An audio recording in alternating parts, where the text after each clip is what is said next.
కొన్ని కుటుంబాలలో 2 రకమైన జీవితాలు ఉంటాయి. తల్లిదండ్రులు క్రైస్తవులుగా ఆత్మలు ఎదుగుతుంటే పిల్లలు అన్యులుగా బ్రతుకుతుంటారు.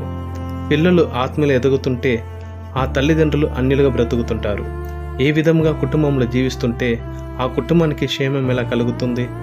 ప్రార్థన లేని ఇల్లు కప్పు లేని ఇంటికి సమానమని వాక్యం సెలవిస్తుంది. అంటే ఆ ఇంటికి ఆ కుటుంబ సభ్యులకి కాపుదల లేని జీవితం అని వాక్యం అంటుంది.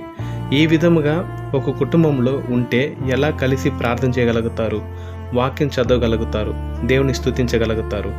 ఈ మాటలు వింటున్న మీరు ఒకవేళ ఈ విధంగా మీ కుటుంబం కానీ ఉంటే మీరు ఎవరు మారాలని ఒక పట్టుదలైన ప్రార్థనతో దేవుడు సహాయం కోరండి. దేవుడు తప్పకుండా సహాయం చేస్తాడు. ఎలాంటి మొండితనమైన జీవితాన్ని మార్చగల శక్తి మన దేవుడికే ఉంది. దేవునికి అసాధ్యమైన కార్యము ఏదీ లేదు. ఆమేన్. God bless you.